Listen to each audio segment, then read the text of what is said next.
que j'ai vécu quand j'avais 18 ans, 20 ans, un peu plus âgé que vous, pendant l'occupation allemande. Quand les Allemands sont entrés en France, ils ont occupé toute l'Europe d'ailleurs, et la France en particulier. Ils sont arrivés à Rennes le 18 juin 1940, après un grand bombardement de la gare de Rennes. Alors on ne les attendait pas. Nous, moi j'étais engagé au chemin de fer à l'âge de 17 ans. Alors à 18 ans, j'ai vu arriver le bombardement. On travaillait dans la gare de Rennes et on préparait la guerre. C'était un dimanche au mois de juillet 1941 exactement. On était 5 là. Enfin bon, on a barbouillé le vélodrome, bon ça a été enlevé plus ou moins, mais enfin c'était notre moment de résistance. C'est-à-dire que vous avez mis des inscriptions contre Borotra et contre Pétain. Voilà, contre Pétain, avant Pétain, avant Laval. Et on faisait aussi des croix de Lorraine, nous, les jeunes communistes, des croix de Lorraine et des faucilles et des marteaux sur les murs, au goudron. C'est resté longtemps rue Pierre-Martin à Rennes, dans la rue des Ateliers d'ailleurs. Ça réapparaissait toujours. Et ceux qui les marquaient étaient chargés de les enlever le jour même, le lendemain, dans les ateliers. Enfin, c'était notre résistance. Qui est-ce qui leur demandait de les enlever? Mais, la police? Non, les chefs, les chefs des ateliers de Rennes. Et nous, on avait tout ce qu'il fallait dans les ateliers à Rennes. Alors, il y en avait 3, je me rappelle, qui barbouillaient dans la nuit, et puis ils étaient chargés le jour même pour les enlever quoi. Moi, je connais leur nom encore. Bref, c'était notre petite résistance. Mais hélas, les flics à Pétain veillaient, et un jour, bon, je pense un peu sur cette petite résistance là. Comme je vous dis, c'était même pas nommé le mot résistance. Et comment alors, on faisait des petits papillons aussi, taper à la machine, et qu'on collait sur les murs de Rennes, à bord Pétain, à bord Laval, vive l'Union soviétique, on était quittés. Et alors,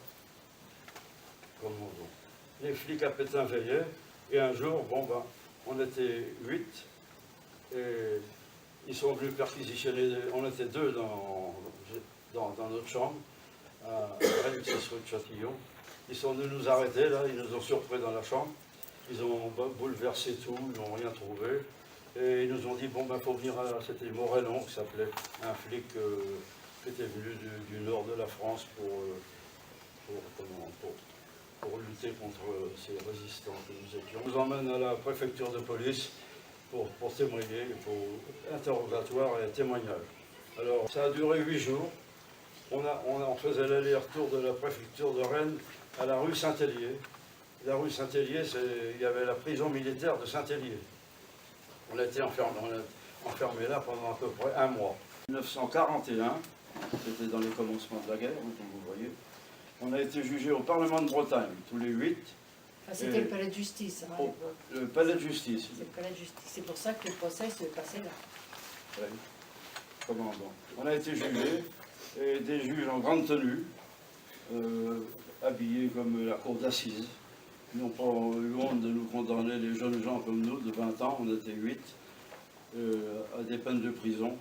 Moi, j'ai été condamné à 2 ans et demi de prison, d'autres un peu plus, d'autres un peu moins. Enfin, on a été expédié alors d'abord à la prison du Mans, et puis après à la centrale de Poissy.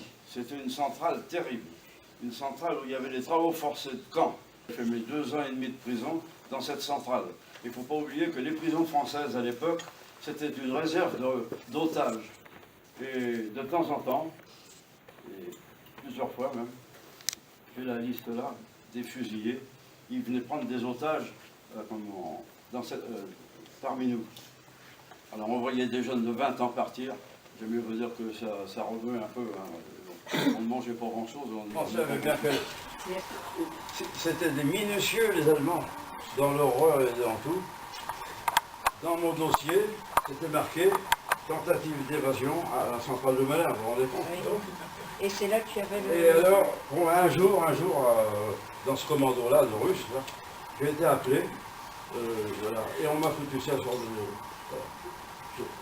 Une cible pour viser, pour montrer qu'il avait tenté de s'évader. Voilà, et j'étais bon pour la Strafkompanie, la compagnie de discipline, où j'ai pas été. J'ai eu de la Et chance. autrement, c'était le numéro Alors, et le triangle rouge avec le F, parce que tu étais considéré comme comme français. français Politique. politique. Rouge. Le 5 mai 45. 45, vous étiez libérés, vous, enfin, vos parents, la France était libérée depuis presque un an. Deux Aftrak américains sont arrivés. Tu as été libéré, non? On a été libérés, puis on a été emmenés par des camions américains à l'aérodrome de 19 jours après, hein, à l'aérodrome de Leeds, enfin, et on a pris l'avion à une vingtaine. Alors, on prend l'avion pour aller à Paris, à côté de Paris, on prend le train, l'hôtel Lutetia. Viens te peser. Et puis il avait une belle bascule, lui, plus belle que celle de la gare d'Orel. Il avait fait fortune pendant la guerre. Et puis 34 kg 400. Quand je me regardais dans une glace, j'avais des os, là, puis ça pendait de partout. Le docteur Gringoire de Dole, que je viens de voir, et puis il me met 3 mois d'arrêt. Je dis, 3 mois d'arrêt, mais très fort, je peux pas dire 3 mois d'arrêt, on va me balancer les chemins de fer. Je me voyais pas, moi.